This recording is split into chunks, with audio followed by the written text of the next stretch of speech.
نحمده ونصلي ونسلم على رسوله الكريم اما بعد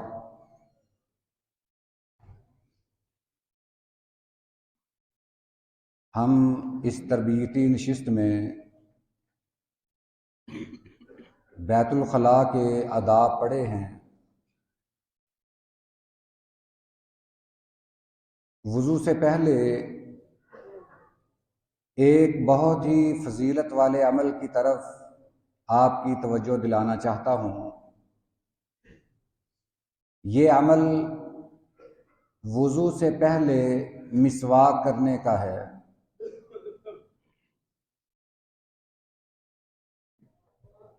اس کے دو فائدے ہیں۔ سیدہ عائشہ صدیقہ رضی اللہ تعالی عنہا فرماتی ہیں کہ رسول اللہ صلی اللہ علیہ وسلم نے فرمایا، السواک مطہرۃ للفم ومرضاۃ للرب۔ مسواک کا پہلا فائدہ تو یہ ہے کہ اس سے منہ کی صفائی ہوتی ہے،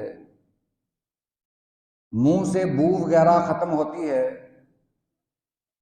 اور دوسرا فائدہ یہ ہے کہ یہ اللہ کی رضا کا سبب ہے۔ اللہ اس عمل سے خوش ہوتے ہیں۔ ایک اور حدیث مبارکہ ہے،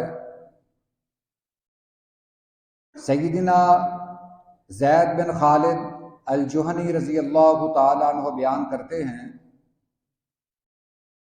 کہ میں نے رسول اللہ صلی اللہ علیہ وسلم کو یہ فرماتے ہوئے سنا۔ آپ نے فرمایا، لولا ان اشق علی امتی لامرتهم بالسواک عند کل صلاۃ۔ اگر میری امت پر یہ مشکل نہ ہوتی تو میں اپنی امت کو ہر نماز کے وقت مسواک کرنے کا حکم دے دیتا۔ ایک تیسری حدیث مبارکہ ہے، یہ شعب الایمان کی حدیث ہے، اس کی سند حسن لغیرہ ہی ہے۔ سیدہ عائشہ فرماتی ہیں، نبی کریم صلی اللہ علیہ وسلم نے فرمایا کہ مسواک کر کے جو وضو کیا جاتا ہے، اس مسواک کرنے کی وجہ سے پڑھی جانے والی نماز بغیر مسواک کے نماز کے 70 گنا زیادہ ہے۔ یعنی جس نماز کے لیے مسواک کی جائے اس کا اجر بغیر مسواک کر کے پڑھی جانے والی نماز سے 70 گنا زیادہ ہے۔ اگرچہ بعض محققین نے اس حدیث کو ضعیف کہا ہے، مگر بعض شواہد ایسے ہیں جن سے یہ حدیث حسن لغیرہ کے درجے کو پہنچتی ہے۔ ایک اور حدیث مبارکہ ہے کہ نبی کریم صلی اللہ علیہ وسلم کثرت سے مسواک کیا کرتے تھے، حتیٰ کہ نبی کریم صلی اللہ علیہ وسلم جب اس دنیا سے رخصت ہوئے، رخصتی سے پہلے چند دن آپ بڑے شدید بیمار رہے، تو آخری دن جس دن آپ اس دنیا سے رخصت ہوئے اس سے تھوڑی دیر قبل سیدہ عائشہ فرماتی ہیں کہ نبی کریم صلی اللہ علیہ وسلم میری گود میں اپنا سر مبارک رکھ کر لیٹے تھے، تو میرے بھائی عبد الرحمن بن ابی بکر آئے، ان کے پاس مسواک تھی۔ اندازہ کیجئے، سیدہ عائشہ فرماتی ہیں کہ نبی کریم صلی اللہ علیہ وسلم میں بولنے کی سکت نہیں ہے، مگر میرے بھائی کے پاس مسواک دیکھ کر ایسی نظروں سے دیکھا، میں نے یہ محسوس کیا کہ آپ مسواک کرنا چاہتے ہیں۔ میں نے اپنے بھائی سے مسواک لی، آپ کو دی، آپ نے اپنے منہ مبارک میں ڈالی مگر چبائی نہ گئی۔ فرماتی ہیں کہ میں نے اپنے منہ میں لے کر وہ مسواک نرم کی اور پھر آپ کو دی۔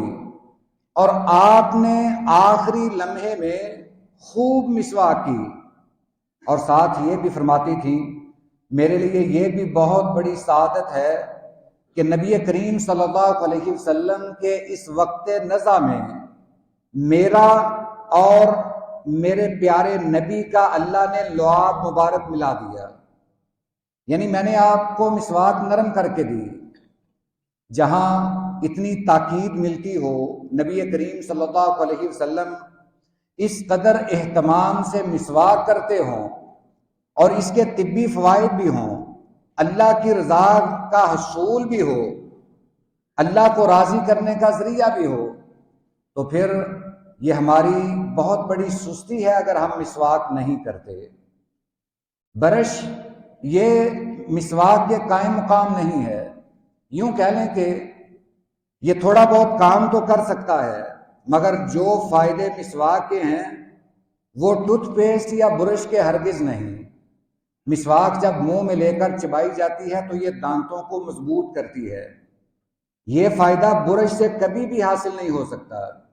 برش آپ دانتوں پہ پھیر سکتے ہیں، نرمی کے ساتھ ٹوتھ پیسٹ لگا کر اپنے دانتوں کو صاف کر سکتے ہیں، خیر وہ بھی ایک اچھا طریقہ ہے، برش بھی کریں، مگر اس کے ساتھ ساتھ مسواک کو لازم ٹھہرا لیں۔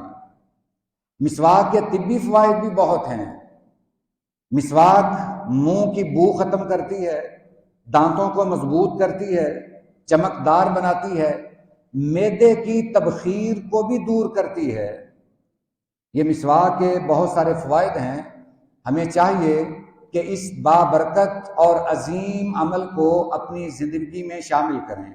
اللہ تعالیٰ ہمیں اس کی توفیق بھی عطا فرمائے۔ ایک ضروری بات یہ ہے کہ مسواک کی شریعت میں حد مقرر نہیں ہے۔ بعض لوگ یہ کہتے ہیں کہ ایک بالشت یا ایک ہاتھ مسواک ہونی چاہیے، یہ محض تکلف ہے۔ جتنی بھی مسواک ہو، حد سے زیادہ لمبی نہ ہو یا بالکل اتنی چھوٹی بھی نہ ہو جو ہاتھ میں نہ آئے، باقی جو مسواک آپ پکڑ کے کر سکتے ہیں اس کی فضیلت وہی ہے، وہ چاہے چھوٹی ہو یا بڑی ہو۔ یہ ایک بالشت مسواک کا ذکر کہیں نہیں ہے، یہ محض ایک تکلف ہے، لہٰذا ہمیں مسواک کرنی چاہیے، اس کا بہت ثواب ہے۔ اللہ تعالیٰ اس کی ہمیں توفیق عطا فرمائے۔ وآخر دعوانا ان الحمد للہ رب العالمین۔